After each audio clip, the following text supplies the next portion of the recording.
you could easily argue that bile acid is just like low bile acid, more bile acid, right? But a bile acid is not a bile acid is not a bile acid. We have so many different kinds of bile acids. Some people, when they eat like high-fat beef, they get explosive diarrhea, excessive bile. It is just a disaster. If we think about the diets of people and what people are eating, all that kind of stuff, and how like the ultra processed food side of things is like fucking with bile acids, it makes sense.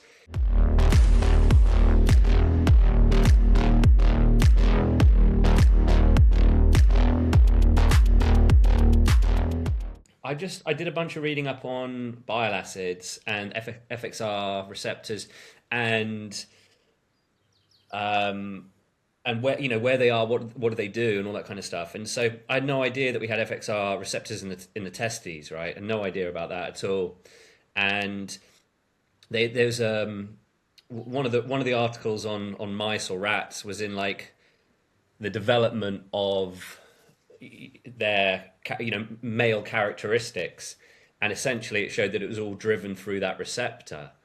And so if you think about the if we think about the diets of people and what people are eating, all that kind of stuff, and how like the ultra processed food side of things is like fucking with bile acids, it makes sense that people have like they have like excessive FXR because they've had too many bile acids running through the system, all this kind of stuff. So but the crazy thing is is taurine, right? So I've always said to you, I've always posted that taurine like gives me crazy bad stomach, right? I thought it was in like an intestinal thing, right? Like in terms of it feeding bad bacteria or something like that.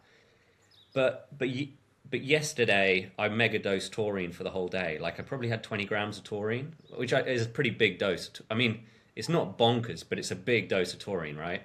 Yeah. And my cholesterol dropped by from 330 340 to 240 to 250 in 24 hours. And Yeah. so it's it's like obviously there's just the for some reason obviously the bile acids are just they're sitting there building up with cholesterol and not being properly excreted, and it's probably because I've had issues with taurine, and so I've gone hard. I've gone hard on every amino acid going, but not taurine, right? But then Yeah. the thing is, after 24 hours, I supplement with taurine now, and it's not giving me diarrhea, and like it's not flushing it's done, it's finished, right? It's not flushing the liver anymore. Um, and so then I was like, well, you know, what is this thing where where your liver doesn't properly clear um, cholesterol? So it's cholestasis, right? And symptoms of cholestasis: elevated lipids, elevated SHBG, right? It's like, okay, this is making a whole lot of sense for me. So yeah, it's just this next round is just going to be purely based on like bile acid maxing, like to the best of my ability. And I'll talk about it more once we get into things, but it's like if you look at lots of the conditions where people have like low testosterone or high testosterone, so much of it seems to be related to bile acids and their signaling. That the FXR receptors and bile acids, they are like they're steroid signal. They work in the same way. So it's really interesting. Yeah. Like Anya and I was actually talking about this yesterday about bile acids specifically and Mm. how fats influence the kind of the food and the fats that you eat influence the bile acids and how you feel. Yeah. Because you could easily argue that bile acid is just like low bile acid, more bile acid, right? But Yeah. 100%. a bile acid is not a bile acid is not a bile acid. We No. have so many different kinds of bile acids, and the example I want to make is some people when they eat like high fat beef, they get explosive diarrhea, excessive bile. It is just a disaster. When they consume high fat dairy, they're actually okay. And when they consume olive oil, they're completely okay. So Yeah. fat in general promotes the release of bile.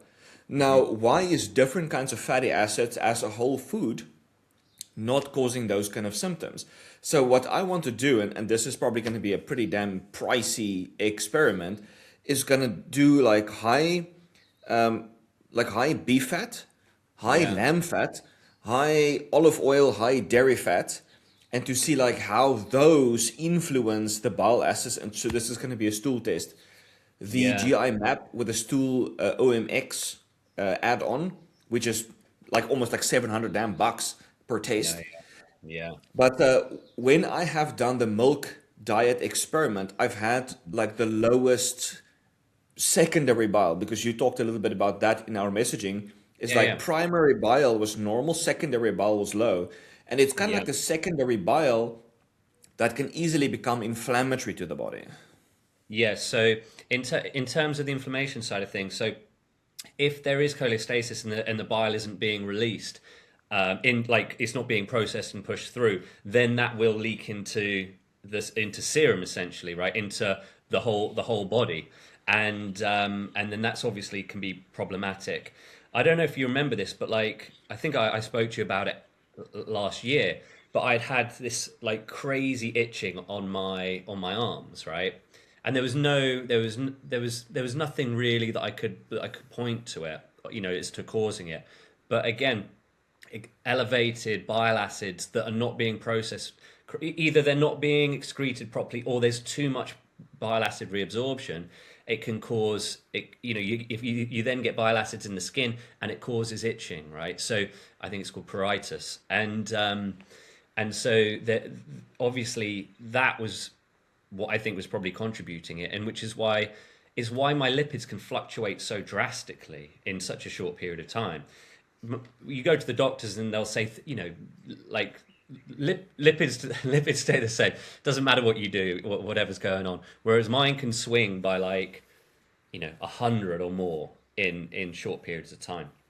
Um, the secondary bile acids is the really interesting part, I think, because essentially it looks like there's really positive secondary bile acids and then really inflammatory secondary bile acids, and then it's things like dysbiosis that will split it'll split the difference as to where that secondary bile acid is, or which way it's leaning. And then obviously in terms of things like LPS and things like pure just inflammation from digestion, that'll also increase the problems with secondary bile acids, because again, any kind of issues with gut barrier, and then you're going to get more leakage into the system, and then higher levels of um, secondary bile acids in the serum, which seems to be hugely problematic for testosterone production. So one of the areas I was looking into for this is specifically on this FXR receptor in the testes, and that is obviously unrelated to liver. It's unrelated to intestinal um, bile acids, and so the only way bile acids are really getting through there is if there's elevated bile acids in the serum. I think it's as with any of these things, anything like that just triggers stress. It triggers warning. It triggers danger, and so it puts a handbrake on non-essential functions. So I'm really interested to test the FXR agonists for seeing if they can have any impact on lowering the FXR expression in the testes, and obviously then as a byproduct also lowering serum bile acids, so that then there is less of the expression of the receptor in the testes, and also less of the thing that's binding to the receptor in the testes as well. So I just think it's a really interesting mechanism that seems to be very, very interlinked with the endocrine system and testosterone production. So I think it's going to be really fun. And also I did, talking of experiments, I did some big experiments on like ATP maxing and things like that, and my SHBG was like down 10%, right? So cool, great, but for like the amount of like D ribose I was taking,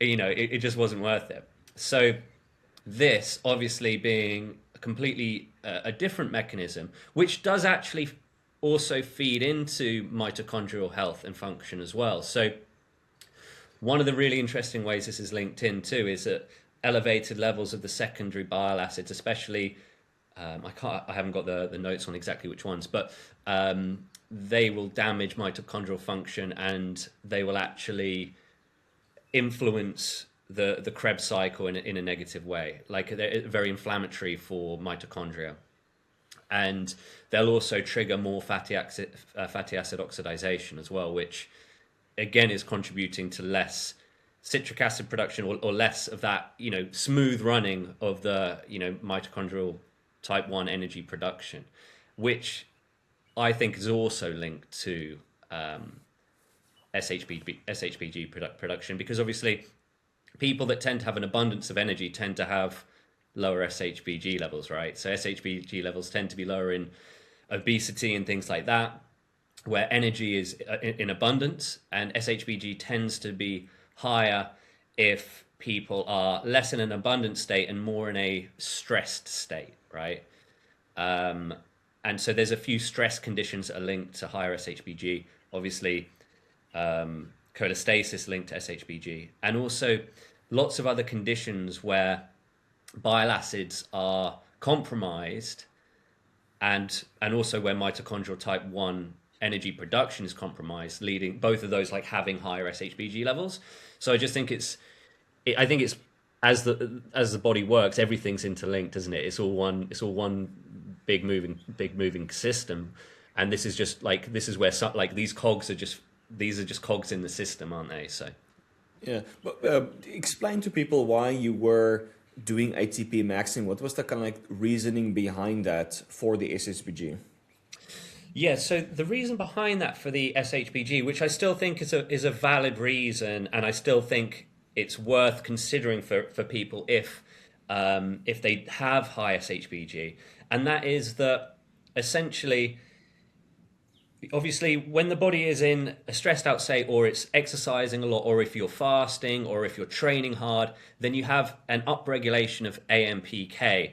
And so then you have more energy produced through fatty acid oxidation, less through like using glucose for energy, right? So Yeah. that that process of like upregulating AMPK, I thought was like, yeah, that makes sense for me. I've trained really hard when I was a kid. I've always, I did fasting for ages. And then also like I was stacking herbs like berberine, which berberine is probably the most potent AMPK stimulator going.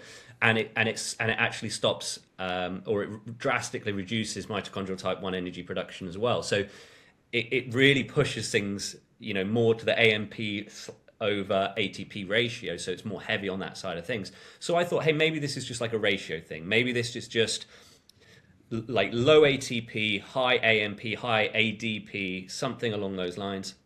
And there's definitely I made progress in that. I definitely made progress in that. But it wasn't like a switch was flicked and I was like, yeah, I feel better. I feel more androgenic. Whereas I would say that very quickly within starting supplementing with taurine, that feeling starts to grow inside, right? You start to feel that energy build, and so I am definitely more excited on this. Taurine is also fantastic for is crucial for mitochondrial function anyway. So I think it's such an underrated amino acid, um, along with glycine. Um, you know, so with the bile acids, primary bile acids are either bound to taurine or glycine. So if you've got low levels of taurine or glycine, you're going to be struggling with creating primary bile acids. Yeah. Maybe the only reason for me that I have I had like I'm not going to say I have cholestasis, because it's like my SHBG was like slightly above range. It wasn't like it wasn't like 100 times above range, and also my liver markers are really good.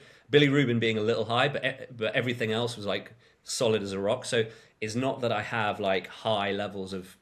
It's not like I have major cholestasis, but it's like if you just don't have enough taurine provided or enough glycine provided, does that mean that you don't have the ingredients for making sufficient bile acids. Yeah, probably, right? So I have been glycine. I was glycine maxing before, and I mean, just having consuming like 50 grams of gelatin a day is fantastic, and and then also um, incorporating taurine now, which just seems to make a Sorry, huge sorry. difference. This is the first time me trying to share a damn image. Can you see the image?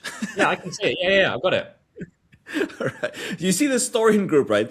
So Yeah, this is the okay. This is nitric oxide, but there's a similar graph where you look at the normal group, right? This is yeah, like the baseline, and this is the taurine supplement group. Testosterone goes up when you yeah, supplement a taurine. So yeah, taurine is one of those few amino acids that actually increases testosterone even in normal animals. Because I wanted to write an article on this where all of the testosterone boosters almost never increase testosterone in normal healthy individuals. Taurine is one of those few exceptions that can actually do that. yeah, Sorry, so please yeah, continue. yeah. And I've always known how important taurine was. I just always would take it, and then I would like get an upset stomach, and then I'd be like, oh fuck, I can't take taurine, you know. And I guess I never really like pursued it, like continued taking it, eating, just push through that. And I think that having sufficient taurine and glycine, which most people do not have um, anywhere near of enough in their diet, because their diet is so heavily focused on lean meats, right? But this was another thing. So with the thought process around glycine and taurine, and also SHBG, it's like homocysteine as well, right? So homocysteine levels will go up if you don't have sufficient glycine, and homocysteine is problematic for the body, right? Elevated levels, and homocysteine and SHBG have some kind of relationship. And so I was like, right, supporting my lean protein diet, or not lean, but like low collagen or low glycine diet, which is what most people follow. Supporting that with glycine makes a huge difference, not only to obviously bile acids, but also to um, insulin sensitivity and like everything. It's crazy. Yeah. Just to like go a little bit back. So just to dumbify this a little bit, you have ATP that's been broken down to ADP, that's been broken down to AMP, adenosine monophosphates. You have ATP as adenosine triphosphate. There's three phosphate groups attached, which is technically considered the energy molecule of it. So when the energy is broken down, it goes down to AMP, which is a monophosphate, just one. And that stimulates the AMPK, which then upregulates the fasting signals, like the production of SSPG. And this is what David is talking about. So every time you drop carb intake, your mTOR drops, your insulin drops, your general anabolism drops, and this upregulates SSPG. So when people go on a carnivore diet or start fasting, SSPG goes up, free testosterone goes down. Yeah. When you take berberine, that artificially stimulates the AMPK pathway that also upregulates SSPG production. So that's just why he was doing the ATP maxing, which I think you were using. What was that? Was it fumaric acid, right? So I was using a few things for it. So it's got fumaric acid, D-ribose, because D-ribose is just like straight in like to support ATP production. Um, I was also using what else did I have for ATP maxing? So I did get the oxaloacetate as well. So the oxaloacetate is a really interesting compound, which I did get. So I got that boom, and that for ATP maxing, because what that does is that actually works directly with the acetyl CoA to they combine as part of that Krebs cycle, citric acid cycle for ATP production. So it allows for the body to successfully push towards that energy, that direction for energy production, rather than relying on fatty acid oxidation, things like that in a stressed out state. So as Hans was saying with this, yeah, here we Right. go. Thank you. Perfect. This is the oxaloacetate that he's supplementing. So when you have glucose oxidation coming to pyruvate, it combines with the oxaloacetate to create Yeah. citric acid. And in your Yeah. organic acid taste, if I'm allowed to share this, like in Yeah, your of course. citric Yeah. acid was quite low. So this Yeah. is why he's supplementing the oxaloacetate to actually create the citric acid, and this will enhance the production of ATP. Exactly. So as Hans was showing there, so my citric acid came back low. So I'm like, well, that means there's a potentially a broken link in the citric acid cycle, in the Krebs cycle, therefore I'm probably relying heavily on fatty acid oxidation rather than using glucose for energy in that case. And so the idea there is to supplement with the oxaloacetate to support that process. And I was like also having more of those acids, right? So pomegranate juice is like super high in citric acid, malic acid. It's really high. You can get grams and grams of the stuff. I bought citric acid to to try as a supplement, and I had like a spoonful, and I think I nearly like burnt all my teeth out. Do you know what I mean? It was like, and I was like, I like put that at the back of the cupboard. I was like, no, I'm not going to do that. And like you can do like lemon juice, or, like lemon juice is super high in citric acid or something like that. But the concept of it is to complete that Krebs cycle so that the energy is pumping. Because the interesting thing about my blood work over the last couple of months is that I went on a ridiculously high carbohydrate diet, like 400 to 500 grams a day, and my SHBG went up, right? Um, so what does that tell you? It tells you that there's something wrong.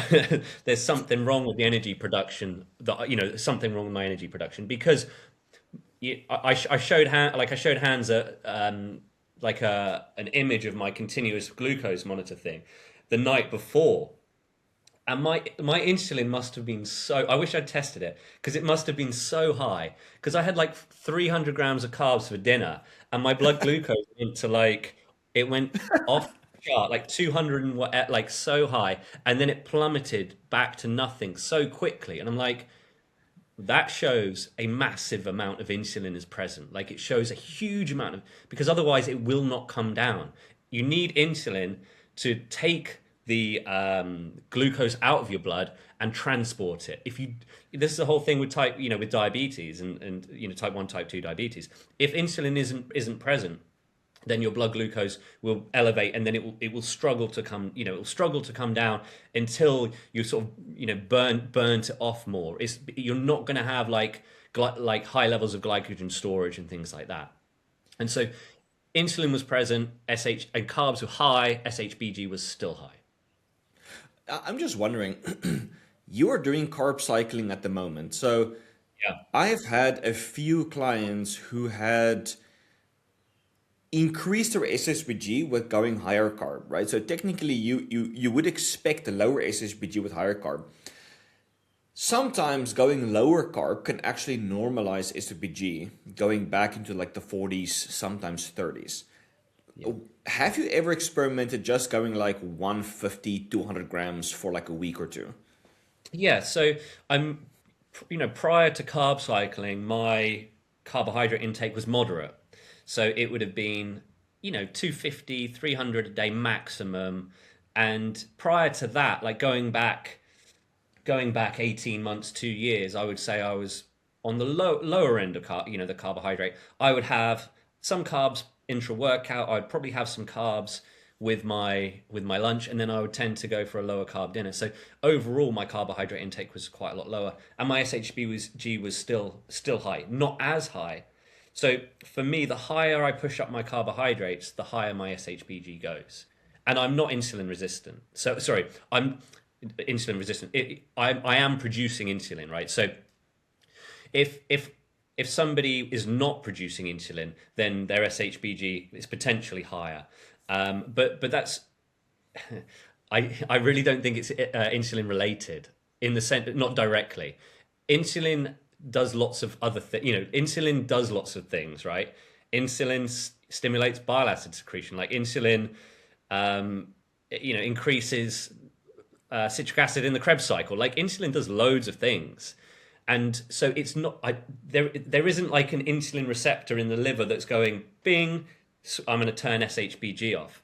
I think it's working in a very different way to that, because otherwise, how can people have very high insulin and very high SHBG simultaneously? It's just not. It's not. There's no mechanism there, right? It's very much a correlation.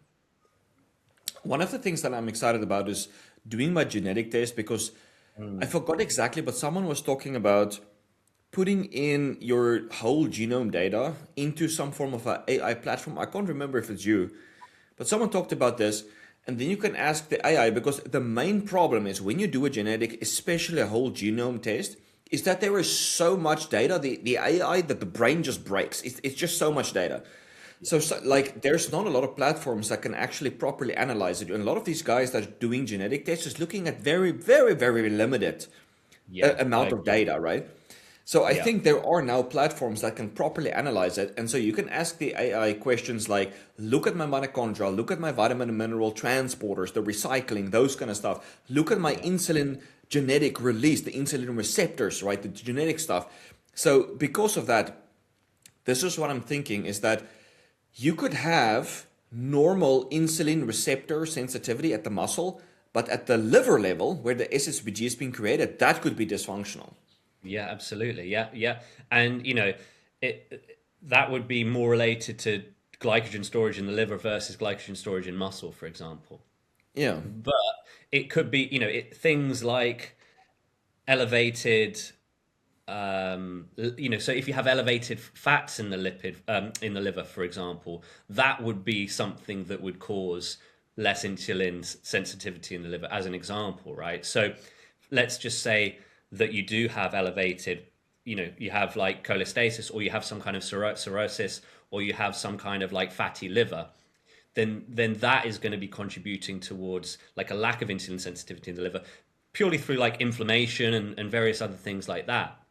So absolutely, it could be insulin working directly, but it could be that something is causing the receptors within my liver to not be responsive, to high levels of insulin, or it's sort of it's there's something else is docking there, or there is just like inflammation that is affecting that signaling.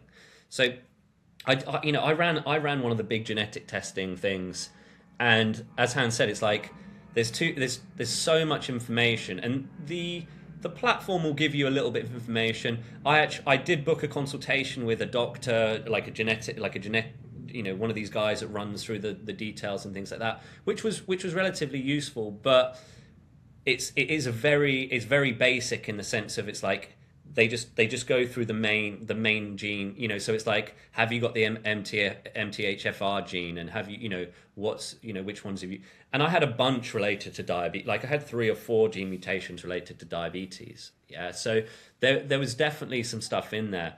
um, most of my issues with the genetics were around cholesterol, um, diabetes, and also like vitamin D, sunlight, and I have a very high requirement for UV light as well. So that was really interesting. That was something that I found useful. The funny thing, right, is you have genetic predisposition to diabetes, right? Based on the Yeah, genetics, right? yeah, But you're eating a boatload of carbohydrates and you are very insulin sensitive.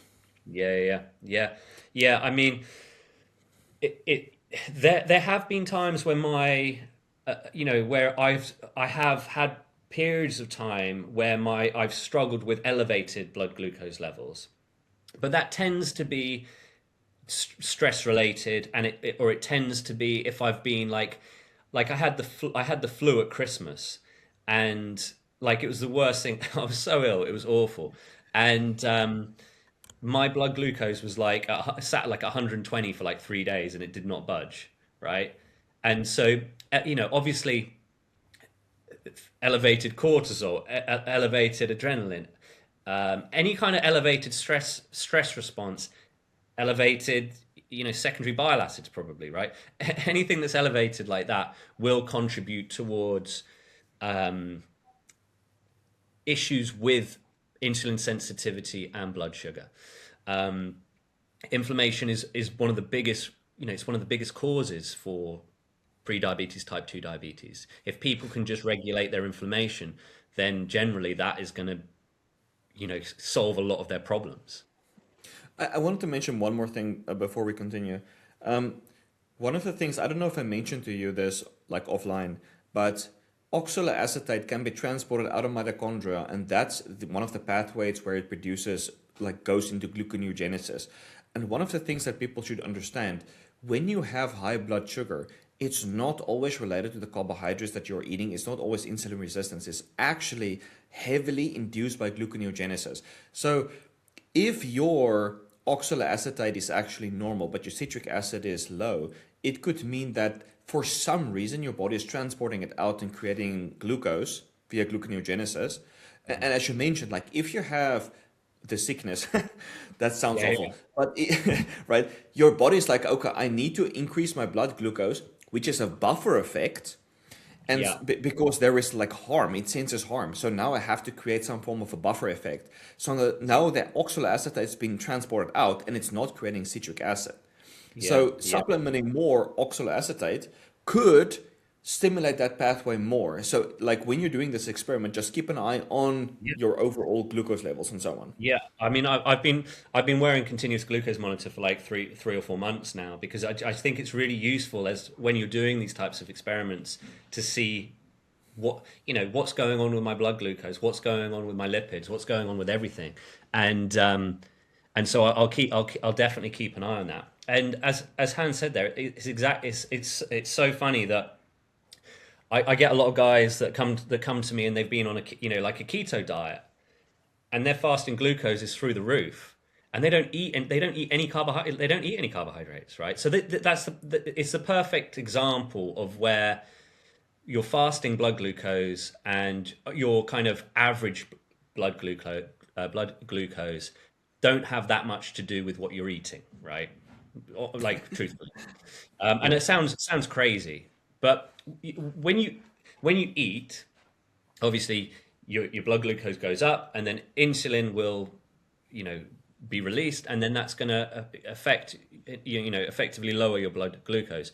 Where it gets to, like how low or how high it gets to, will be really dependent on lots of other factors. And so one of the interesting things that I saw was by increasing my ATP production with a meal or like just before a meal or during a meal, my glucose levels drop considerably more quickly, and they go much lower. Like I did, if I added 10 to 15 grams of D-ribose into a like post workout shake, my my blood glucose would drop to like in the 30s, like I was like hypoglycemic, like I had to lie down. I was hypoglycemic, right?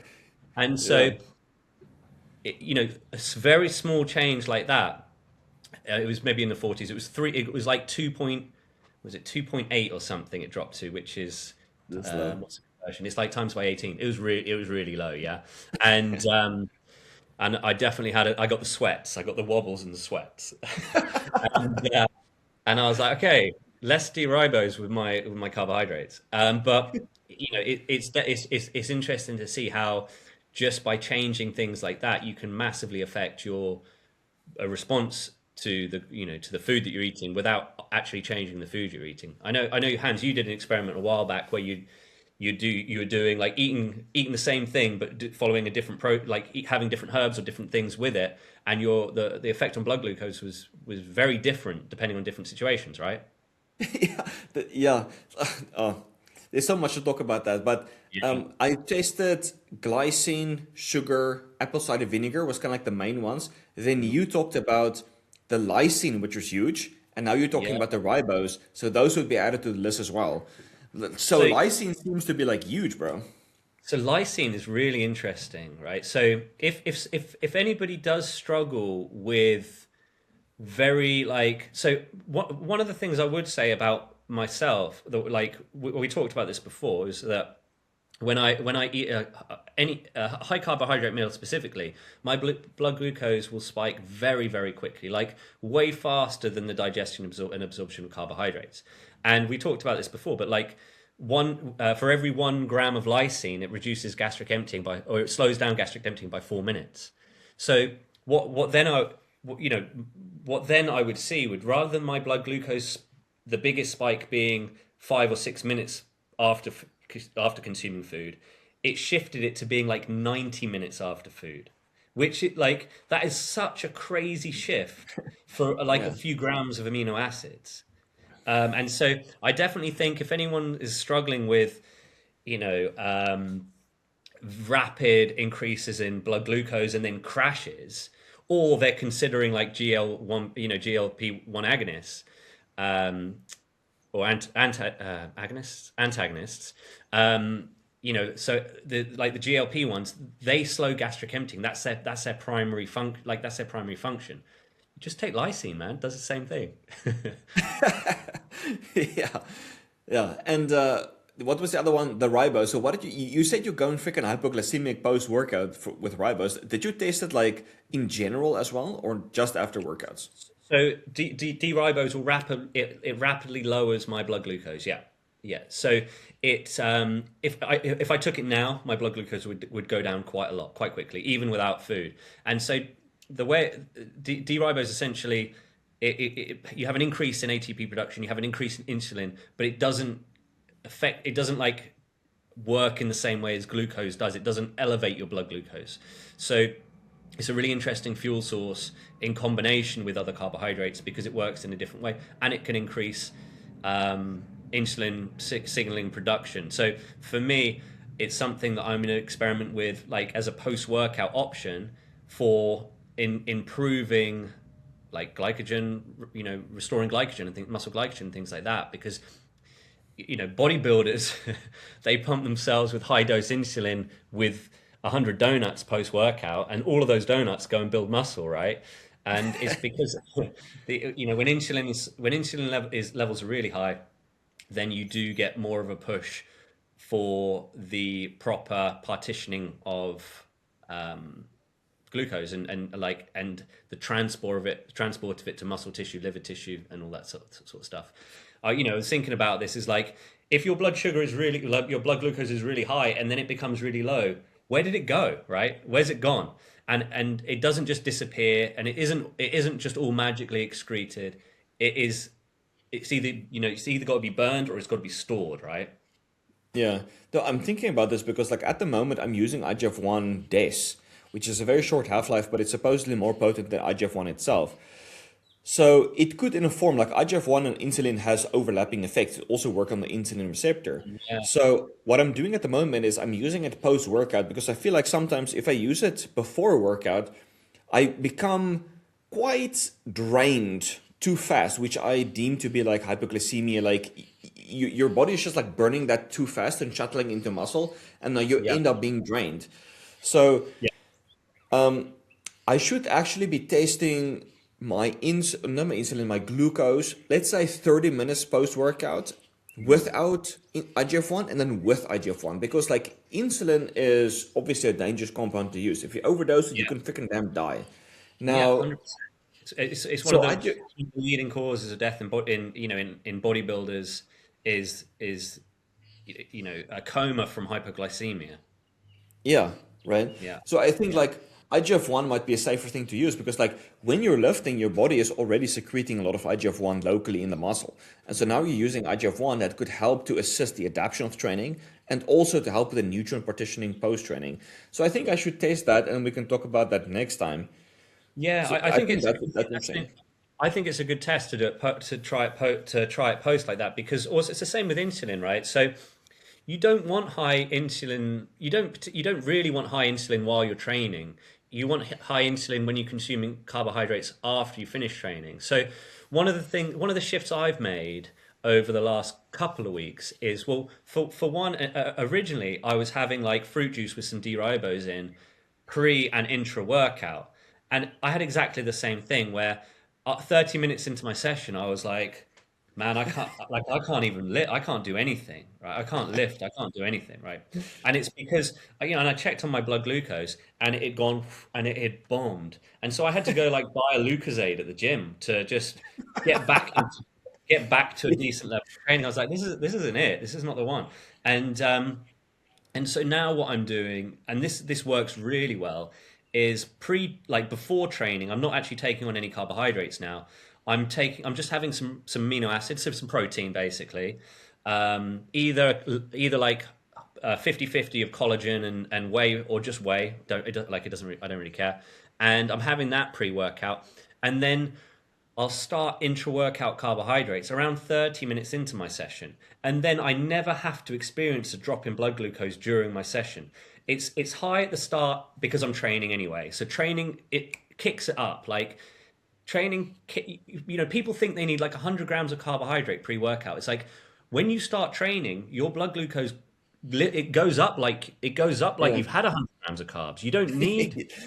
need to eat them. You've got hundreds of grams of carbohydrates stored. Your body produces 150, 200 grams of carbs every day without worrying about anything you're eating. So you don't for an hour weight training session, man. You don't. I really don't think you need pre-workout carbs at all. Um, so I'd have the protein, and then about halfway through the session, I'll start to incorporate the intra workout carbohydrates, which for me is either pomegranate juice or watermelon juice or cantaloupe juice. Like I think that those my favorite is actually the combination of the cantaloupe and the watermelon. That juice for training is fantastic because you've got inositol, you've got citrin, you've got so many good things, and then I start drinking that halfway through the training, and my performance is way better. I'm sharper. My focus is better because high levels of insulin pre-workout, nah, sleepy. You're sleepy, you know. Yeah, yeah. No, I love intra-workout glucose. Like what I do is usually just like low-fat milk or goat milk, which is full fat because it's got more short-chain fatty acids. Just chuck in like two humongous heap tablespoons of glucose powder, and I'm Yeah. ready to go. That's kind of like my pre-workout and intra-workout. Yeah, But I think that's really sensible because you're also combining it with some fats as well, and that will slow down the absorption probably enough that you could like have quite a lot of that pre-workout, and it's not going to go crazy like it would do if it was just straight up glucose. yeah, yeah. So before we continue, I want to talk about my carrot salad experiment. So we talked Yeah, about this on the previous one. yeah. I So mean, I'm really interested. I did. I read up on your Substack already, so I'm like I'm not going to spoil it, but I know what went on. Yeah. all right. So I actually want to talk about instead of my experiment, I want to talk about what I think has become the carrot salad religion. And I think I made a mistake because I titled the article that I posted on X, I called it, Is Carrot Salad a Scam? Because I thought it would create curiosity and people wanted to see what it's all about. What I've actually realized is that a lot of people have put their identity into the carrot salad. It's part of their identity. And so when I talk about this is the claims being made about carrot salad, and this is the research that actually shows the stuff about carrot salad, people become very, very, very defensive. And I'm just like, dude, carrots, I have nothing against carrots. Please eat your carrots. I don't care. But please don't make claims that it's better than something else that's not backed by science or my own lab work, right? If you have lab work to show that it works amazingly, by all means, keep on doing your carrot salad. But when it comes to estrogen, I had zero decrease in estrogen. I would say the last 2 weeks I've been doing parsnip, not carrot, because the parsnip, as we talked about on the previous episode, is like 5 times higher in the antimicrobial compounds than carrot. And what I did notice is that I do feel that if I eat something that usually upsets my gut is usually better, it's less inflamed than usual. So the way I view gut inflammation is if you have to wipe and wipe and wipe and wipe and it's never ending, that is gut inflammation. Now, carrot salad, or at least the parsnip, sorry, kind of prevents that. So sometimes you will still have loose stools or like what you would think would be sticky stool, and then at the end of the day, it's not a sticky stool. It's like, wow, that's what's amazing. That is what parsnip did. So I did think it had some interesting anti-inflammatory effects on the gut. Maybe it did have some antimicrobial effects as well. And my prolactin did drop from a 12 to a 9. Now that's a very small drop, but that could be deemed to be intestinal serotonin drop. So two of the most potent things that increases prolactin is serotonin and estrogen. My estrogen didn't drop, so I think it was related to serotonin. And And serotonin also. Yeah, it Yeah. could histamine. It could also be histamine related as well, right? So, histamine will elevate prolactin, and any kind of binder can help to lower intestinal histamine as well. So, I think the histamine serotonin link there with prolactin are probably quite related, aren't they? So, but I think for anybody that maybe has high prolactin because they have gut issues, then maybe parsnip would be a nice thing to try. Yeah. Yeah, I do think parsnip is good, but I would always suggest people combine it with carrot, not carrot, mushroom, the white Yeah. button mushroom, because that influences the immune system in a way that carrots or parsnip does not. So they will work synergistically together. So this is the interesting thing. When it comes to gut inflammation, even SIBO, this is just kind of like a quick aside. We did a stool test for my wife last year, I think, and we did a stool test recently for her as well. Last year, she had more like overgrowth tendencies. This year, zero overgrowth, completely normal. She did use zero antimicrobials. It was just a going dairy predominant diet. So you can literally solve SIBO like tendencies primarily by changing your diet. And so this kind of connects us back to we were talking about bile acids earlier in the episode, Yeah. is that I want to see what kind of bile acids is being created, the primary and secondary, because the test that I'm doing is testing like close to 30 bile acids. Mm. I want to see the bile acids being produced by beef, dairy, and something like olive oil to see Yeah. what is primarily causing inflammation, what makes these fats different. Because I think people are hating on beef, right? They are hating on the animal foods when it's not the animal foods, it's actually like the fat that is causing the wrong biles to inflame them. Yeah, 100%. I'm going to look into the bile acid testing as well because I think if I'm going to do a bile acid maxing like experiment, then I should really test my bile acids before and afterwards and see what the difference might be. Yeah. I'm like 2 days into it, so if I got a test done on Monday, say, like that's going to be 4 or 5 days in, and then do another one in like 10 days after that. That should be you know pretty good in terms of showing changes within that. Um, I definitely think that the things around gut health are probably some of the most important when it comes to the bile acids. And so anything that supports it, what are your thoughts on dairy supporting that? You think just because it's like lowering inflammation and things like that, yeah? From my own experience, dairy completely dropped my secondary bile because I Mm, think it modulated the microbiome in such a way. Because, okay, so just to back it up a bit, your gallbladder is releasing primary bile, and so yeah, the bacteria in the gut is converting that primary bile into secondary bile. You have a wide variety of secondary bile. Some of them are very beneficial to you. It's pro-metabolic. It promotes the conversion of T4 into T3. It helps to create testosterone. It sensitizes the Leydig cells to LH. It has a lot of benefits. It's anti-inflammatory.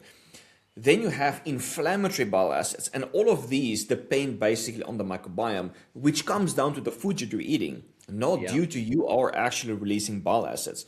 So, from my own experience, okay, let me back up some more. I think would be important context.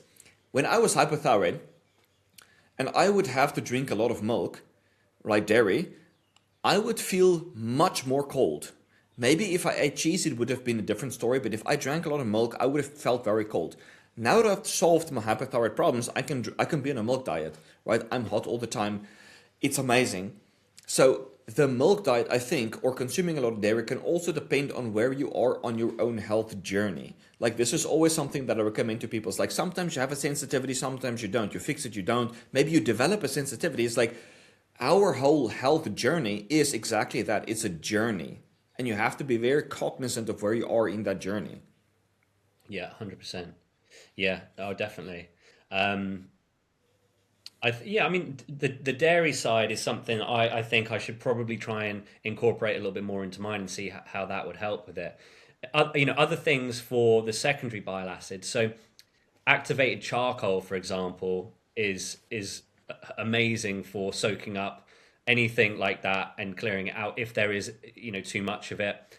Um, any of the binders work really well, and fibers too. So I think I you know Like any all the dudes on the carnivore diet, right? Or just that only eat meat and don't include any fiber whatsoever. I think that this is an area that is worth considering because if you're not consuming any fiber and your secondary bile acids aren't favorable, then you're in big trouble, right? You're big Yeah. trouble. So if everything's ticking over smoothly and it's everything's perfect, then you'll be okay. You'll be fine. You'll probably be okay because your secondary bile acids may be all supportive and may be all positive.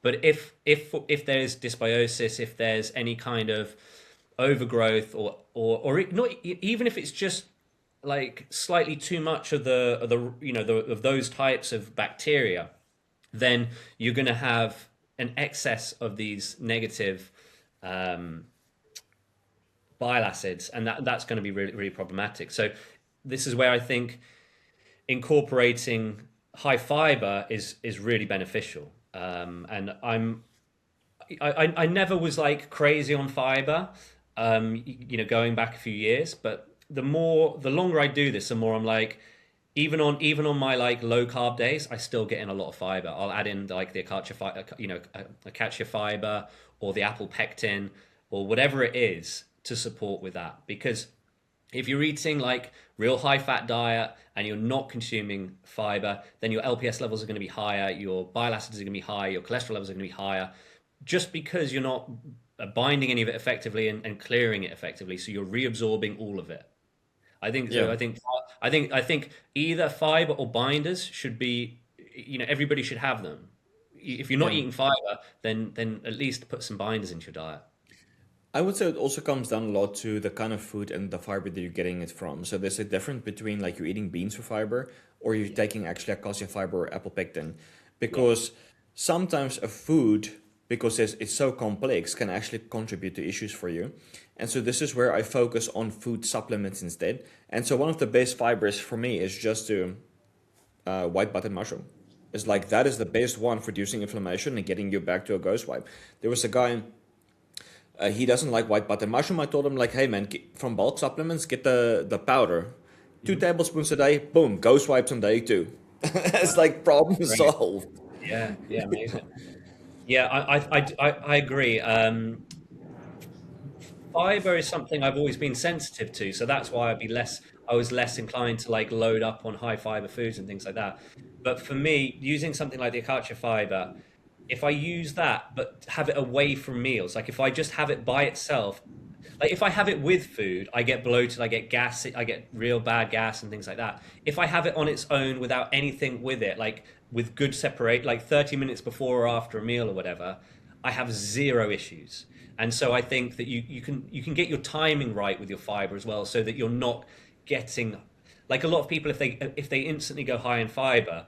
Like I had like a couple of guys I was coaching, they were like on the Kestos powder, right? And they went in straight in like 10, 20 grams or something like that. And they cleared their whole house. Do you know what I mean? It was like they just like the worst wind in the world. And I'm like, you've got to start small. If you're not used to consuming any of these fibers, you have to start small. You have to start like a teaspoon. You really do have to go quite small on it. But with this bile acid maxing, I'm gonna be pushing up to like 60 to 80 grams of acacia fiber a day. What's your reasoning for using acacia with the fiber? Is it just for like preventing reabsorption or? So so basically initially it's to lower reabsorb it's to lower the reabsorption of it, and then it's also to like encourage um, more like butyrate production and the right kinds of the right environment for for the right bacteria to thrive as well. So I will be including Lactobacillus plantarum as part of that. So plantarum works really well on all of these types of mechanisms with it lowering. I think we talked about this last time, lowering cholesterol. There's a particular study on a strain of Lactobacillus plantarum that lowers cholesterol by like 40% in humans. So it's like it has some real benefits in terms of like reducing and it does it through the reduction of reabsorption as well. So, but the with the fiber, it's to reduce the reabsorption of the bile acids and try and create a more positive environment for the right types or the more positive types of bile acid as well. Have you ever experimented with the Clostridium butyricum? No. So I am super excited because I have that on its way, and it should be here like next week. So this Yeah. is like this is one of the best butyrate producing bacteria. And Okay. then you Nice. have Kestose. If someone can tolerate Kestose, Kestose increases another bacteria called F. prausnitzii, which is also a very good bacteria for the immune system and also for creating for butyrate. So now you have like this probiotic that's creating butyrate, and you have the Yeah. prebiotic. So you have probiotic Yeah. and prebiotic gonna skyrocket butyrate production. So yeah, I'm really really excited about that to see like how it's gonna affect everything because we I think we have talked a little bit about butyrate before, but butyrate Yeah. sensitizes like your IGF-1 system, your Yeah. testosterone system, your thyroid system, lowers inflammation, helps to Really. restore genes. This is the most interesting thing that I like about butyrate. Every time you go through a stressful period and your body cannot adapt to it, it makes pathogenic adaptations when you're stressed. So this is where you become insulin resistant. You have long-term low testosterone. So when you restore butyrate production, it can help to reverse those epigenetic changes. And so you can reverse those damages caused by stress, increasing the buffer that Yeah. was being depleted by stress. And also by supporting the correct types of bacteria and also increasing butyrate levels, you can actually maintain a higher level of testosterone. So there was a study in I'll find it, but the kind of premise of it was that they did a study in rats or mice with testosterone, supplementation, or I guess they were giving them testosterone, and one set of the mice were sterile, so they had no bacteria at all, and then the other had like a decent gut bacteria, and the ones with the decent gut bacteria had higher levels of testosterone than the ones that had no gut bacteria, because I think there's a supportive and supportive mechanism there for maintaining testosterone levels beyond a certain point too. So the butyrate side, I'm really interested in. I said to Hans, I thought butyrate may have increased my prolactin, but I'm going to put that down. I'm going to totally put that down to the diaspartic acid. So this is a really interesting one. I did some blood work last week. So diaspartic acid was part of my part of my ATP maxing, right? And so diaspartic acid can, thought process was it's one of these things that can support the citric acid cycle and all these sorts of things and improve mitochondrial function and everything else. And my testosterone was nice and high. It was like I think it was like a thousand. Estrogen was good.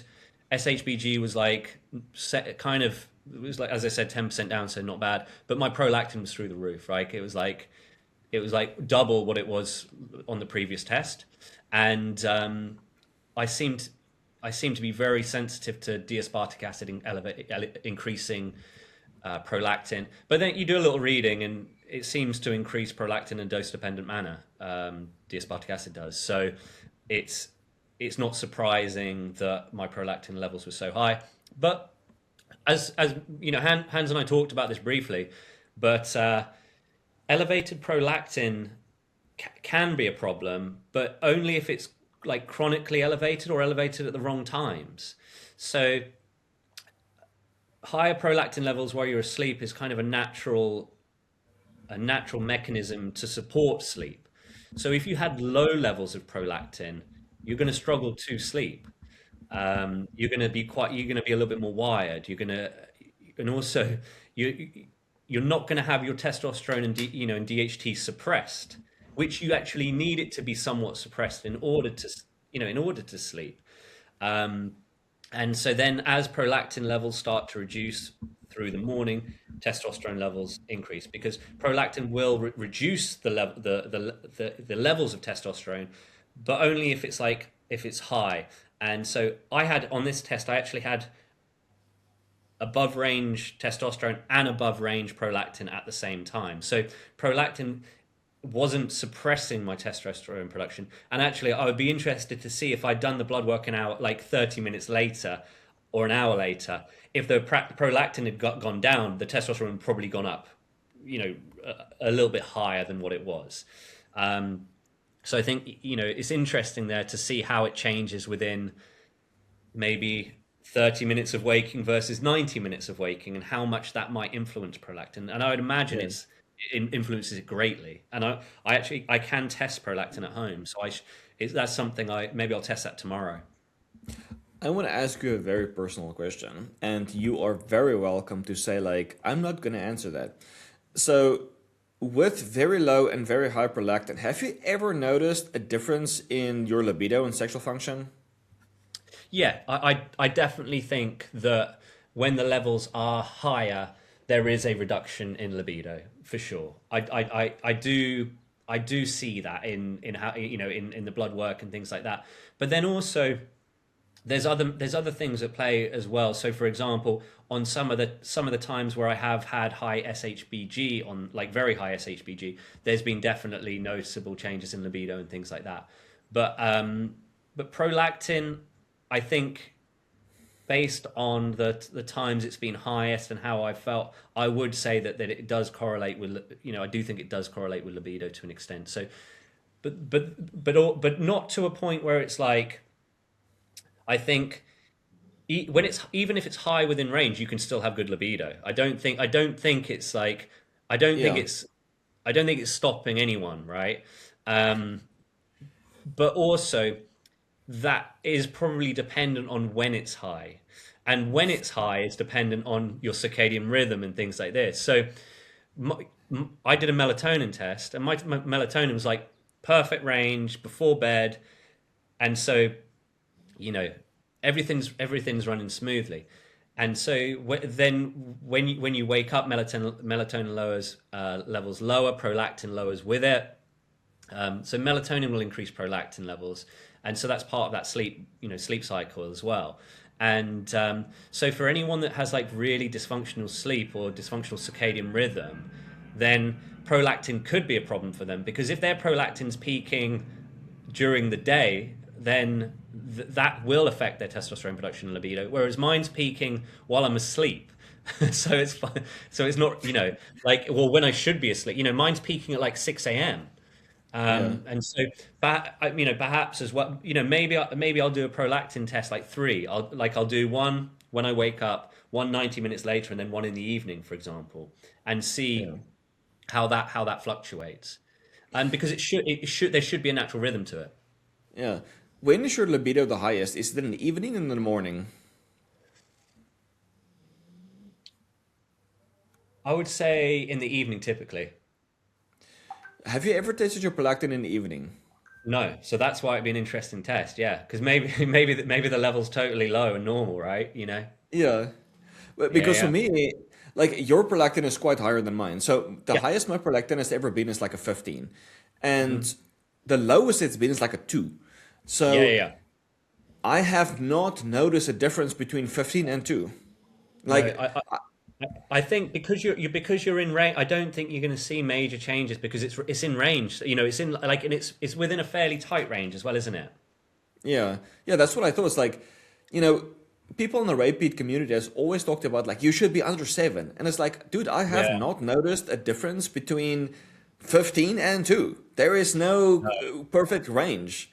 Yeah, I've probably been only ever been like below 7 once in my life, and I don't think I felt any. I didn't feel that much better. Like I didn't feel that different, honestly. Yeah, yeah, Um, exactly.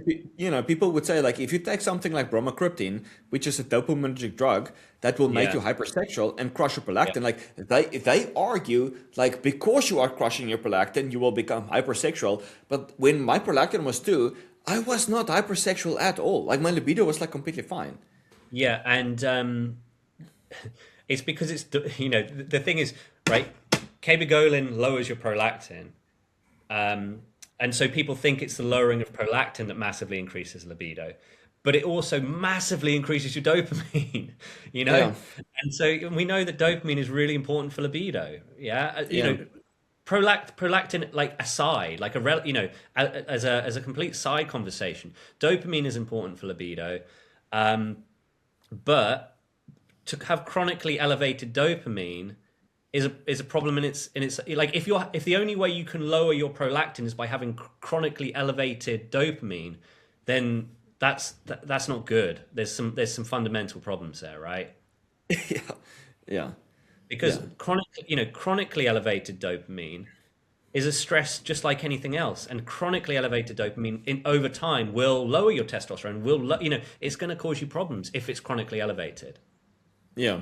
Like, okay, yeah, okay. Maybe we shouldn't even go there because like this will be a Yeah. lot of like nuanced going Yeah. into the serotonin and acetylcholine systems, which is causing dopamine to be elevated. But let's I was gonna talk about my IGF-1 experiment here, but Yeah. I feel like I need to be doing a much deeper dive into my organic acid tests before I actually talk about it because there's some things that I think has some hidden meaning that I need to be looking at before I give like a very conclusive talk about it. But Yeah. I did an organic acid test fasted. I did an organic acid test after training. Some of the markers were remarkably the same that I need to be thinking about investigating and researching more. There were some other markers that was like really elevated, which indicates to me like my glycolysis was really elevated. And when I look at some of the markers, my lactate, L-lactate, and D-lactate was really elevated. So to me, that shows I have an excessive maybe glycolysis.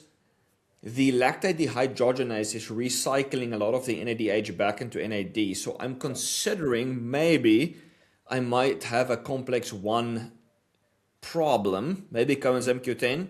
And I have supplemented coenzyme Q10 before, never noticed anything. So I want to try MitaQ next because Yeah. someone on the forum called Caleb has also mentioned the same where he injected coenzyme Q10 and then he used MitaQ and MitaQ was like vastly superior to even injectable coenzyme Q10. So I want to try MitaQ, see what it does to my lactate because my fasting lactate is above range and when I exercise, it's also above range. And I think that's what's causing my exercise fatigue is the Yeah. Yeah. elevated D-lactate, which is also a mitochondrial toxin, Well, it's like a not signal of serotonin. it's like a signal of hypoxia, isn't it? Right. So it's like Yeah, it's almost a signal of a lack of a lack of oxygen, or if there is some strain on the mitochondrial type 1, then it could be the fact that then your body is having to use, I don't know, it's like using too much oxygen, and there's a sign for that. I mean, what was the intensity of the workout? Was it pretty intense? Like, were you like out of breath? Was it anaerobic at all? yeah. So people would say this is not ideal for hypertrophy. And so this is like I usually do this exercise over the structure primarily for convenience, and I feel like it's still like okay. 1 minute. Let me explain this. If you look at the perfect hypertrophy program, and people will see like, oh, this is causes 10% or 20% better hypertrophy in 3 months. But if you look at 3 years or 5 years, will there still be a difference between the two programs? Okay. That being said, the way I train at the moment is very much like a circuit styles training. And so for me at the moment, I really optimize for convenience. So I start with something like ring push-ups or ring dips or like regular dips. This is for chest. Then I go to lateral raises for delts. I go to some kind of back exercise, which could be like a ring row, pull-ups, front lever raises. That's back. Then I go to, yeah, so I cycle those three. So I go back, rest a little bit, back, and I do like a cycle between those, right? So it's like 2 or 3 minutes rest between each exercise, which is not ideal for hypertrophy, but the thing is your body can actually adapt. Yeah, Or 2 to 3 strength, minutes. ideally. 3 minutes is pretty good for hyper. Like that's okay. It's pretty good for hypertrophy. Yeah, yeah. I Yeah, think. yeah. So like the thing is like if I'm still making strength progress, I'm happy, bro. I'm happy. And when I look in That's the mirror, I think I look That's better. So all that matters. If you're progressing, that's all that matters, isn't it? Really, yeah. exactly. So then after I've done those cycles, I go to bicep and tricep superset and just finish the workout. I've also recently incorporated like some form of a leg exercise. I've bought a harness. So I'll actually make a post about this. You know, like those safety harnesses that people wear when they go bungee jumping or like work like at heights. So, so I've bought one of those harnesses. So I'm gonna hook up like a T-bar row, but I'm gonna put the back end against the wall instead of on the ground. So I'm gonna make myself a freaking like a belt squat, but with a harness. So I'm gonna like make like a harness squat. Do you know one of the best like leg exercises if you've got that setup is doing like a reverse sled drag with a harness. So Yeah, where it's attached on your front and you're walking backwards. yeah, That is great. Like that is ridiculous on the quads.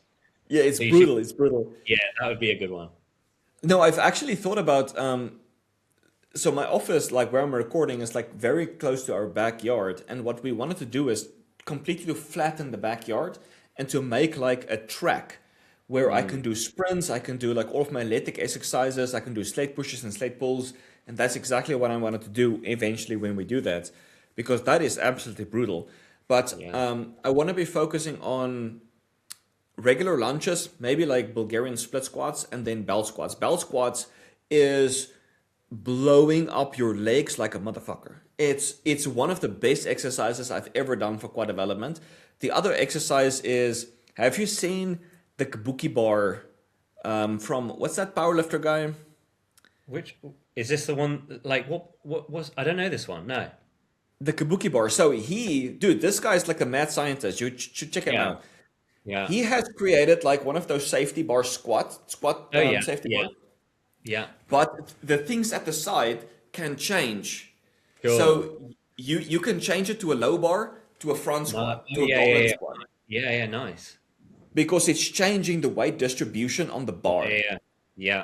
So you can do a forward lean squat, you can do like a very upright goblet Yeah. You can style set it like a squat. front. You can set it like a front squat almost as well. Yeah. Yeah.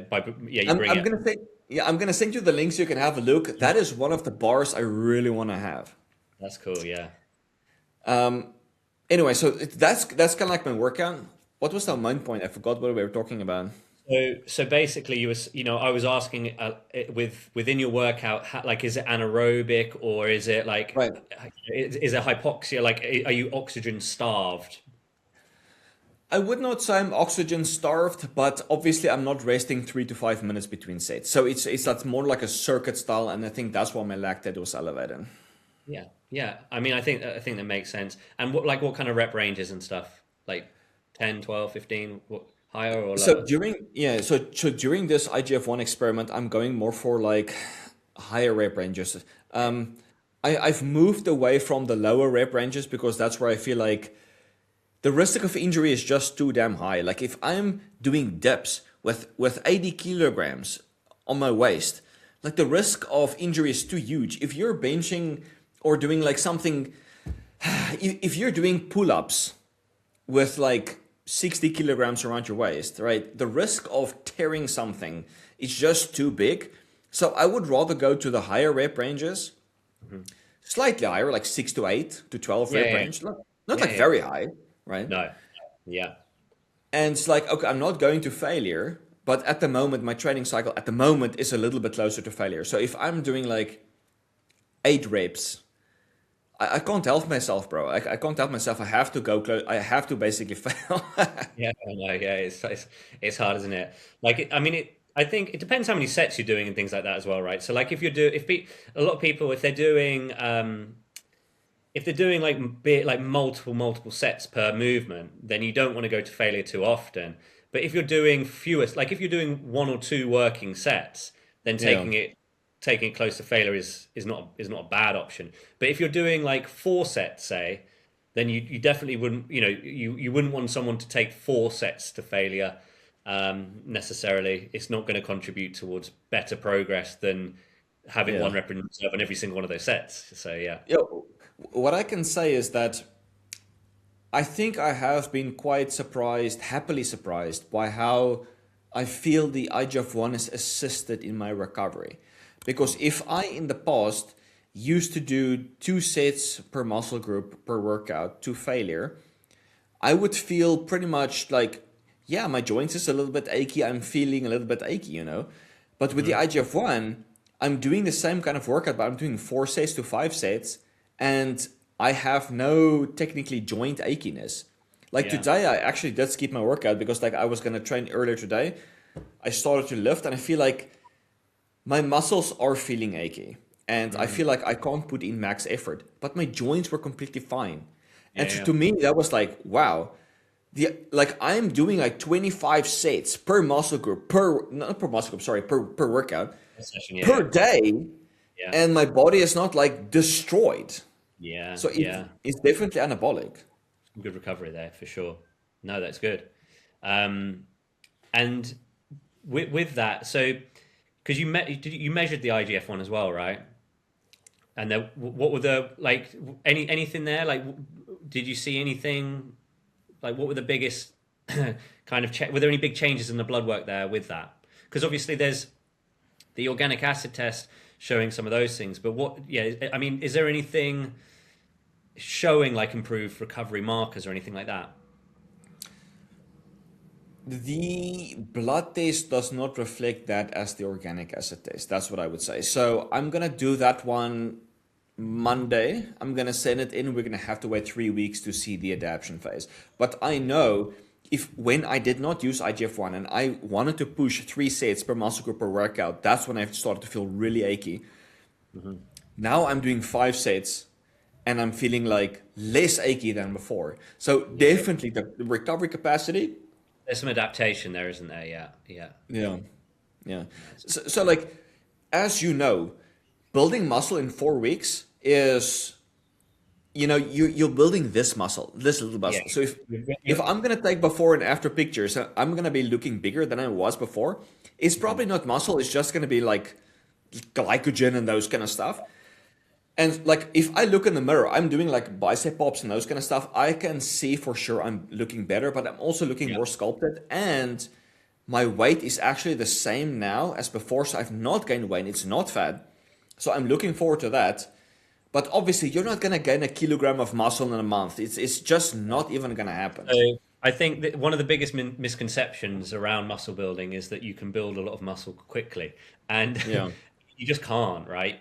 You can gain weight quickly, like Yeah. that you can do quickly, but to actually build large amounts of like actual muscle mass, like functional protein, is very different and is very slow in comparison to like higher levels of muscle glycogen or more fat, right? And so when people want to build muscle really quickly, there isn't really any way of doing that. So the best thing they can do is just get leaner, so it looks like they have more muscle, and then build muscle slowly from there.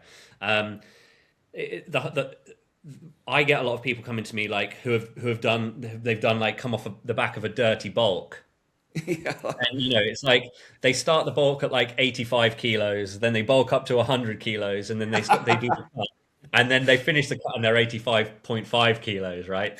So they gain 15 kilos of fat to gain half a kilo of muscle. And I mean, I don't even think I'm exaggerating, really, right? Because of the time frame that people are dealing with.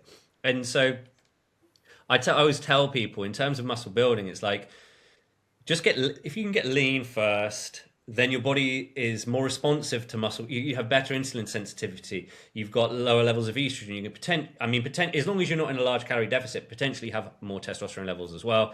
And you have all these things, more energy to train and everything else. But you can max out muscle growth with something like, I think it's like 6 calories per day additional, or not additional. It's not even necessarily additional, because Yeah. your body can find 6 calories, right? It can find six from a little bit of fat or something like that. And so most people think that they need large calorie surpluses to maximize muscle growth, but you don't. I think if you're eating 50 calories above maintenance, that is Yeah. more than enough to absolutely cap out, maximize muscle growth.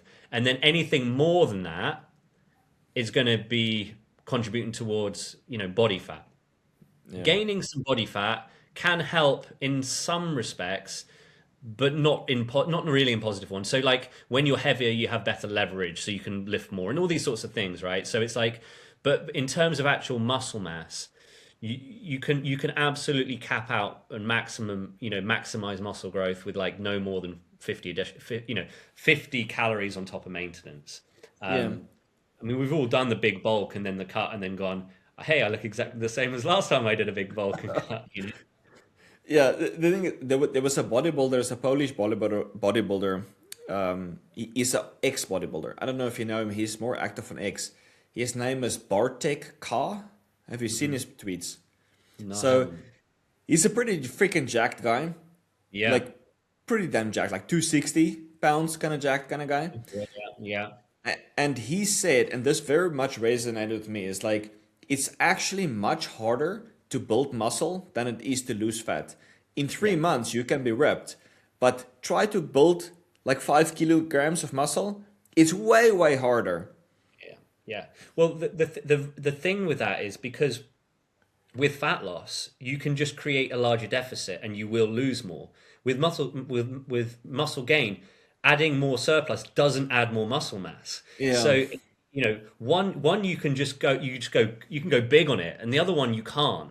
One you can like push really hard, and the other one you have to grind out. So if anyone comes to me and is like, I want to get jacked, I want to get bigger, I'm like, you're going to go through this really like extended period of time where you're not going to look that much better because if you're at maintenance calories or slightly above maintenance, then you're not, you'll have some improvements in body composition because you're going to gain, especially if they're new to training, they're going to lose a little fat and gain and then gain muscle. But once you've been at that point for a while, the only real noticeable change that will ever come is when you get lean. That's it. Yeah. That's when the only time when people are like, "Wow, like looks like you work out or whatever," and is when they get lean. The rest of the time, it's hard. It's hard to see those improvements because they come so slowly. I have by now accepted that I'm just a fatty in the sense that if you can more or less see my six pack and some bicep veins, bro, I'm happy. That's kind of like Yeah, it. yeah. I mean, I stay pretty lean all year round, and I think it does. It definitely holds back the muscle growth to an extent, just because you know, I'm not always even at maintenance my weight doesn't change that much. So over the course of a long period of time, I'm obviously at maintenance calories. But on a daily and weekly basis, um, there'll be weeks that go by where I'm in a deficit, and there'll be weeks that go by where I'm in a slight surplus. And the average is that my weight doesn't change that much, and I add small amounts of muscle here and there, right? So, Yeah, yeah. um, I did but actually want to mention. No, sorry, man. Continue, please. yeah, but I was just going to say, like, it's so dependent on what they want, the look that they want to achieve, and where they want to be, obviously. So, Yeah. No, I'm still serious about, like I mentioned to you in a previous oh episode, yeah, that I would like you to train me to get more ripped, right? yeah, Because I think like I'm gonna get out of my own head and those kind of stuff. yeah, I will not promise that I will not use any thermogenic compounds starting with a D and ending with a P. And but I'm waiting for winter. But yeah, the yeah, thing is, like, I've seen people weigh like 280 and they looked jacked. You can see veins, like you can see like abs and all those kind of stuff, and they have to rip all the down to 200 to actually look good. And it's like, dude, you can yeah, actually look good with 80 pounds of extra fat if you have a lot of muscle. yeah, yeah. Like at one point, this was years and years ago. I weighed like nearly 220 pounds, and I still like I was probably like 20. I was over 20% body fat for sure, but I still had like an outline of abs. So I didn't feel like my body fat levels were that high because I was like, hey, with the right lighting and whatever, I can see my abs. And then you start the lean out, and 30 pounds, you're still going 30 pounds later, and you're like, wow, and to get rid of all of it, like so that you're actually like, paper thin skin, that type of level of lean, you have to lose so much weight. It's unreal. You Yeah. know, And you it's have to like, you just have to and then keep it's going. like, dude, I'm weighing like 70 kilos. Am I still a man? Like, what's going Oh, yeah. on? Yeah, yeah. Like when you're in that lean out and you like drop below 80 and you're like, oh, because I'm at the moment like I'm like 86 kilos, right? And so if I wanted to get like, and I'm lean, but if I wanted to get really lean, I'd be sub 80. I would be sub Yeah. 80, you know? And not that I want to be, but like if I wanted to be like the leanest I've been, if I wanted to match the leanest I've ever been, I'm high seven. I'm 6 foot tall and high seven and and in the high 70s to get that lean, which is not a place I like to be for that. You know, maybe for like a vacation or something, but not very often. Yeah. But My, I want to ask you something. I don't know if you ever do this natty or not stuff. Have you ever seen Martin Burkham, the guy from intermittent fasting? yeah, I have. Yeah. Do you think he's natty? So he's a guy that like pioneered that stuff, right? Yeah. Yeah. I I can't remember like how good I can't remember how good his physique was. But the Have a thing, look, bro, because he was shredded and looking really jacked and awesome. but I think he's one of these guys that's light, right?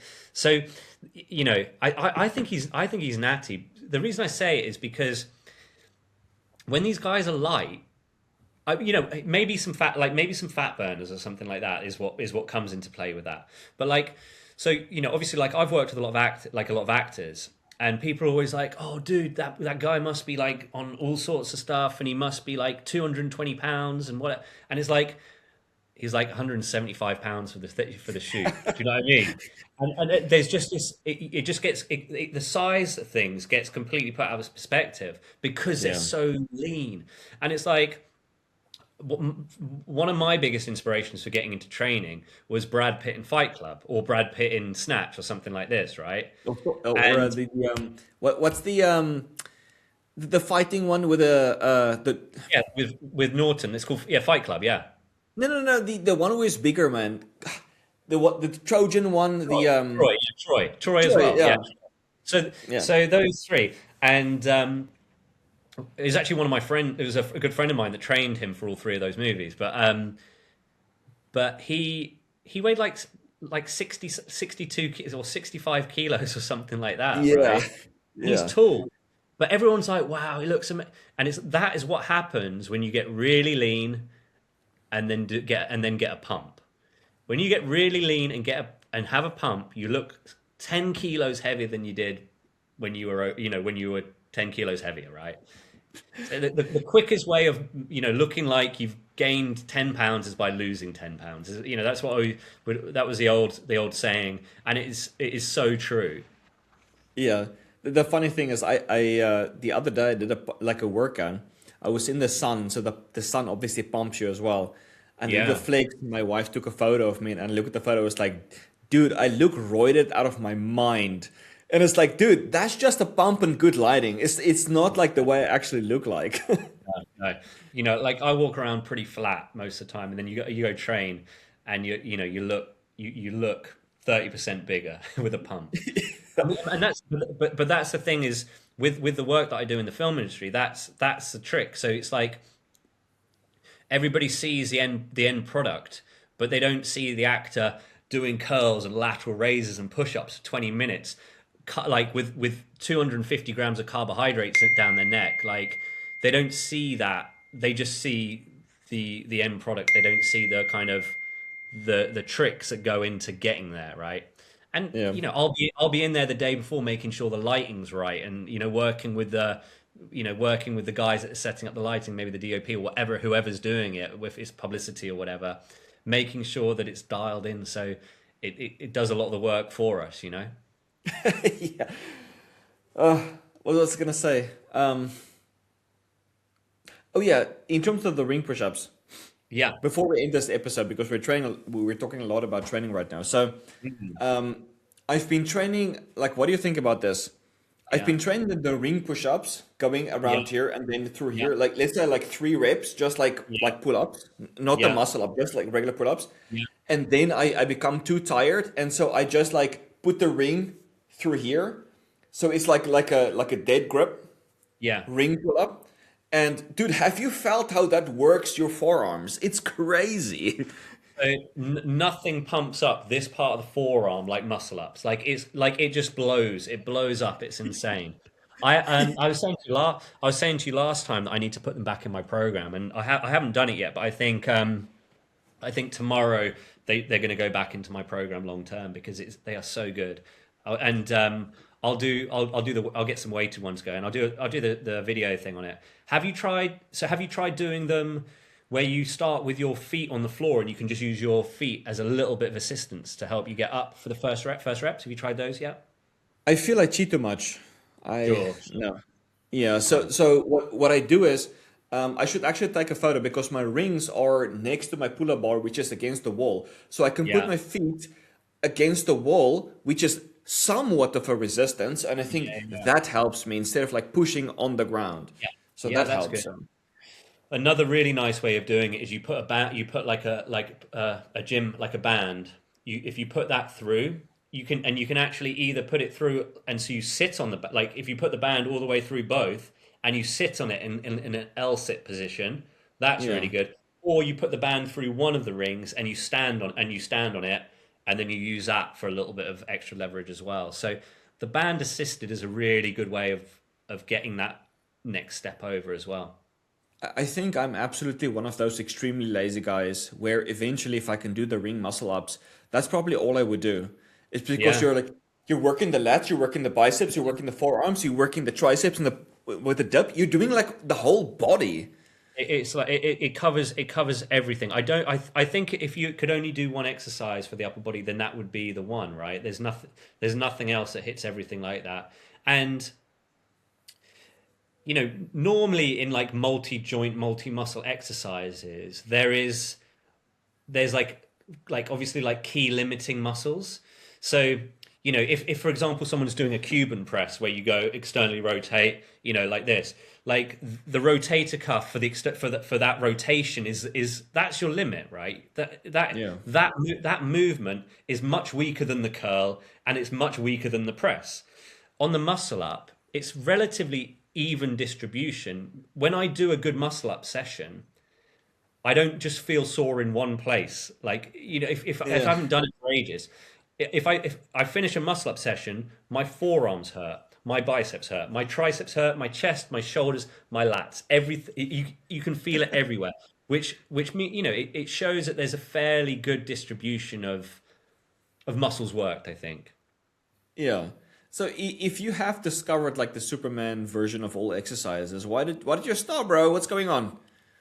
I started training at home, and I just didn't. I was hanging them up before, and I have got like a double cable machine in my gym, so I could hang it up from there. But to be honest, it's just so much nicer when there's more height on them. So if you've got like more, like my cable machine's probably only 1 foot taller than me, so then I have to do everything in an L sit, quite crowded, right? Yeah. Whereas if you have a little bit more height, which I don't have in my gym space, then it's way more fun. But I have actually just started training at a gym, and they've got like a really nice big double like a big cable machine, which is probably like 8 or 9 feet high, and so I could easily do muscle ups on there. So that's why I can now put them back into my program. Also, I've been training with I've been training quite a lot with a friend of mine. So in the UK, there's a guy called Joe Wicks he's like a good friend of mine, and he's like really well known in the UK for doing as a personal like as a fitness influencer and things like that. And we trained together. And then before that, I was training with someone else, and before that, I was training with someone else. And muscle ups are technically really hard. So when you're training with other people that can't do them, then that's a big chunk of the session got. It's like I don't know many. There's not many people that can just rock up and do like weighted muscle ups. Do you know what I mean? I don't know if he can. No. Maybe he could. I'll have to test him next time we train together and be like, hey, dude, can you do these muscle ups? Yeah. The funny thing is, dude, like I can do regular bar muscle ups, but I couldn't do ring muscle ups. So I was like always very impressed by people that can do ring muscle ups. And Yeah. I honestly think that if you're going for strength and hypertrophy, ring muscle ups are better because like if you do a bar dip, it's not going to be as good for the hypertrophy for the upper body compared to ring dips. Rings is like superior. Yeah, and I think also just in the nature of how they're done, one being, the ring, unless the rings are big, muscle ups are done like CrossFit style, where they do them kipping ones, which Yeah, the the bar muscle up is more similar to a kipping ring muscle yeah, up in the sense that it uses momentum rather than muscle, right? yeah. So the kipping muscle up is how you do a muscle up without using any of your muscles. You know what I mean? And so it's similar with a ring one. It's like if you swing your legs hard enough, you'll get your chin over the bar, right? Whereas with a ring muscle up, you have to pull, you know? Yeah, I think that's unless you're doing it as a kipping version. yeah. Yeah, that's a big difference, yeah. All right, man. I think this episode was amazing. What can we expect from you for next week? What's going on? So I am gonna have the second bit of information on my ATP maxing because the first one was with like the D-ribose and the D-aspartic and those other bits, and then I did another test which had the oxaloacetate and some of the citric acid and those bits and pieces. So I'll see if there's any improvement there. My lipids dropped drastically already from this um, bile acid maxing. So the lipids dropped from like 330 to 240. I'm going to keep testing those over the next few days, see where they get to. I'm doing my LPA test next week as well. Want to see where that sits. I'm trying to convince everybody to not worry about cholesterol so much. Um, and then I'm obviously bile maxing. So I'm gonna be testing that for my SHBG and my total testosterone. Some of the things I'm including in this testing are it's really like some really interesting compounds which most people would not associate with testosterone levels necessarily. So my stack is including saffron and ecdysterone for bile acid production. Boron also supports bile acid production, and it helps to support some of the mitochondrial damage that elevated secondary bile acids can cause. So that's included. And then guggelsterone or myrrh. I'm going to go myrrh because I think it's more fun. It's more interesting, right? And I did a high dose myrrh experiment through the summer, and I didn't think there was lots of other things. There was a few other things I was doing at the same time, but it was the highest my testosterone has ever been. And interestingly, myrrh has major impacts on FXR, which is the receptor for bile acids, and bile reabsorption and bile production. So I'm not gonna megadose myrrh because it's something I think I might want to run. I'm not using it to like crush my, to like get rid of pathogens or anything like that, right? I'm using it for a different reason. So I'm going to test it at a moderate dose. Obviously, taurine's in there too.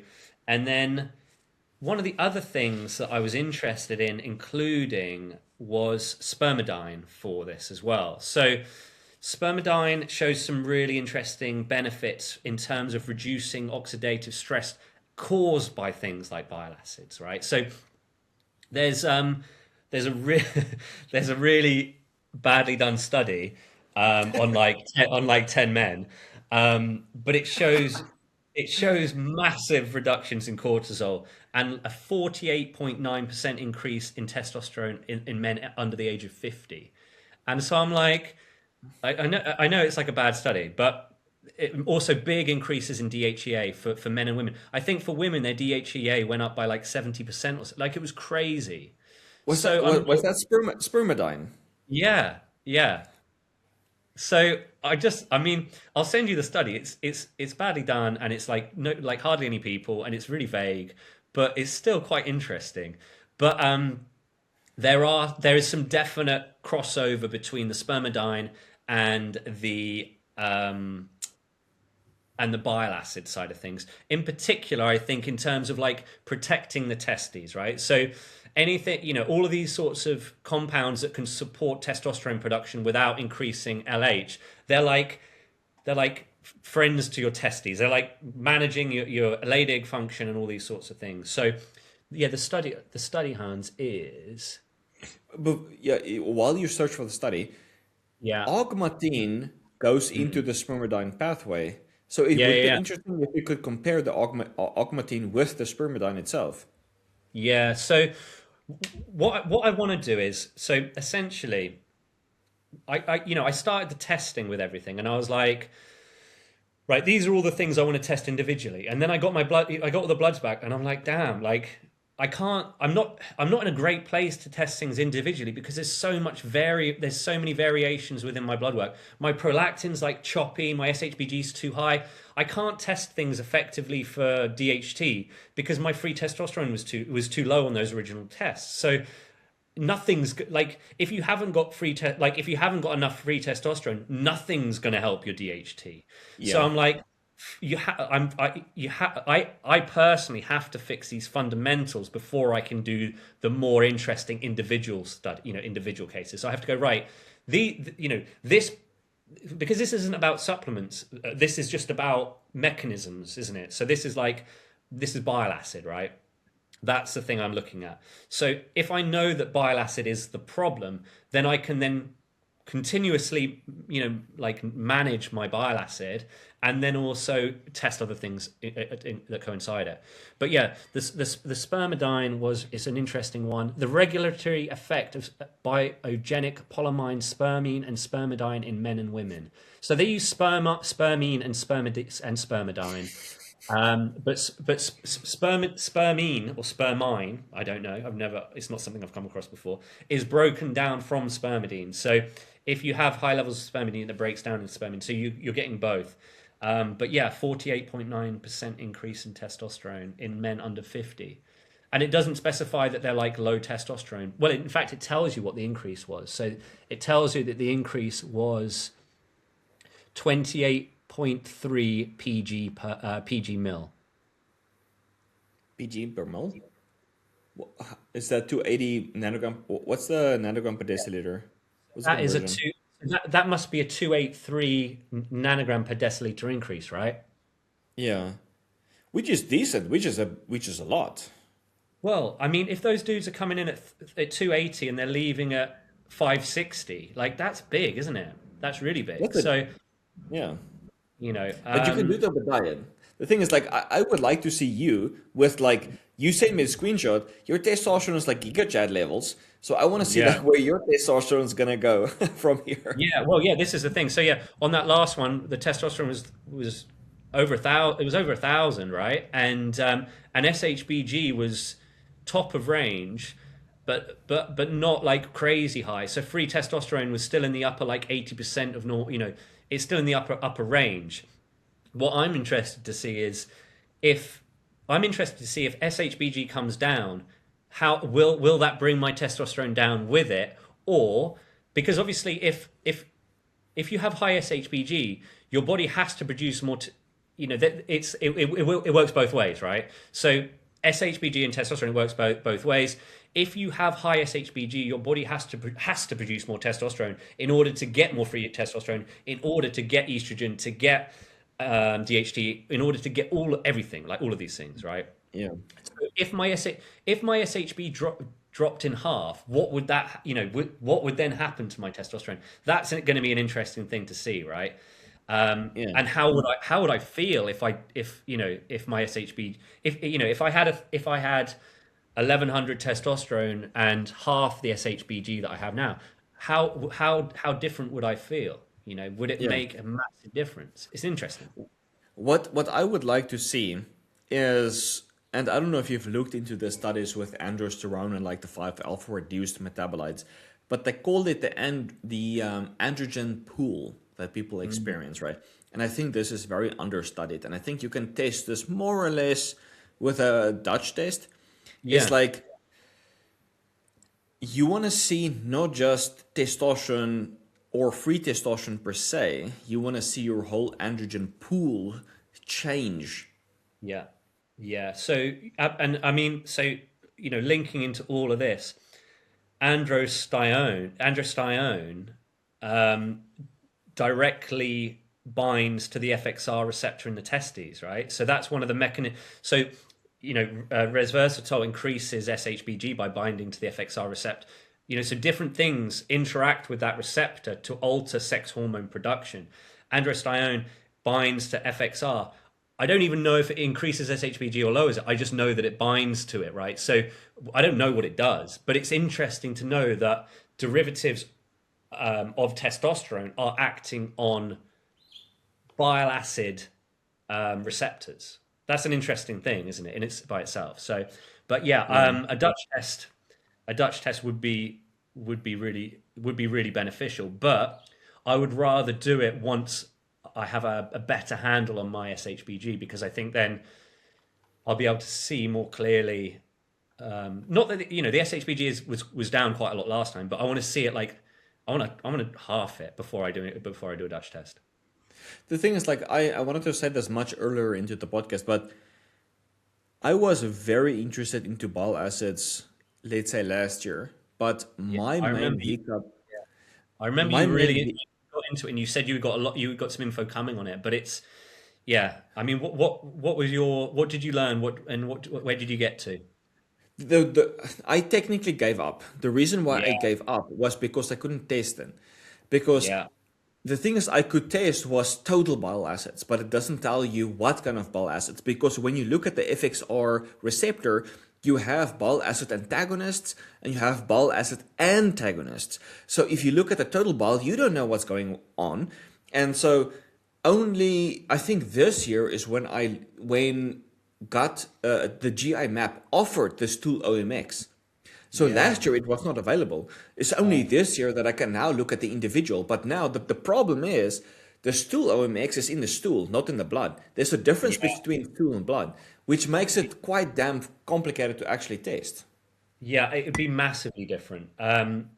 What's affecting your testosterone is more likely the bile acids in the blood versus what's affecting your cholesterol and and other lipids is more likely in the stool, right? Yeah. Yeah. How much you're excreting, that's going to be more related to your phospholipids and your cholesterol and your your taurine versus glycine. Your which are the kind of primary bile acids are getting excreted.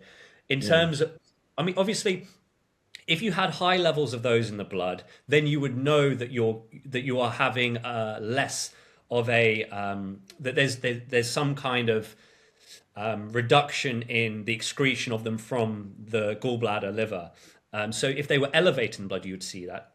Yeah, I mean, testing it is a difficult thing, and also it's like some some of these things that support cholestasis, like glucosterone or milk thistle. Like one is supposedly an FXR agonist, and the other is supposedly an FXR antagonist, but they supposedly both help. So it's a real, this where it's almost impossible to prove any of this in terms of mechanisms. But what I can do is I can run this process and at least see what changes in terms of my bloods. I'll Yeah. then I don't know if I'll ever be able to then figure out exactly where it was happening. Um, but I think it's an interesting start anyway. Yeah. At least you will know what's working and what's not working, regardless of the Exactly. mechanism. Exactly. Yeah. Yeah. And what have you got? What tests have you got coming up? I'm currently experimenting with D-chiroinositol because of you. Thank you very much. Yeah. So I'm using I'm using 2 grams a day because of your experiment. Thank you very much. Yeah. And then what else am I doing? So that's kind of like the primary estrogen experiment, and then the secondary experiment is the IGF-1 test that I'm running for the organic acid test with the training. So Yeah. that is ending on Monday. I'm gonna test that. So yeah, the IGF-1 test is gonna be ending Monday, but the results is gonna take 3 weeks. Yeah. Yeah. The decarboinositol is only going to take 2 weeks, so I should have that before the other ones. So obviously, I'm testing at a much slower rate than you are. Yeah. Yeah. I Yeah, mean, yeah, I can get a lot of the results within 2 to 3 days, 2 to 3 days of sending my bloods in and stuff like that. So I'm, quite lucky with that. And then some of the stuff I can test myself. The D-chiroinositols are really. I mean, I'll be really interested to see that for estrogen, because obviously there's some really interesting studies on it being quite a potent aromatase inhibitor. but it has a multitude of effects on the body, doesn't it? So it affects blood glucose. As I was doing my bile acid research, seemingly it has a big impact on bile acid secretion as well. So there's lots of things that it impacts on. So I'll be really interested to see how how that affects your estrogen and other markers as well. Liver and kidneys and whatever else you're testing. So Yeah, I want to see how it's affecting my glucose and lactate, so I'm going to keep on testing that. Liver enzymes due to the bile being excreted, my lipids yeah, because of that, and then obviously the testosterone to estrogen ratio. So, quick tip for you guys. I don't know if you can see this, but this is quite bruised. So, if ever you're going to be doing blood tests, do not lift extensively on the same day. It's going to bruise. So, was that before or after? Did you train before or after? I trained after, yeah. So it's like 2 hours after. I had exactly the same thing from one, and mine bruised up for like a good few days afterwards. Yeah, yeah. You Yeah, so I've can't. been putting on some iodine. I've putting on Yeah, a bandage because they helped with the CO2 and the healing of it. So it looks a lot better. It actually was like much bigger. But yeah. yeah, don't train hard when you freaking gave some No. blood or did some blood tests. At least don't do biceps anyway. At the very least, don't do biceps. Yeah. All right, guys. Thanks for watching. Check you in the next one. Cheers, man.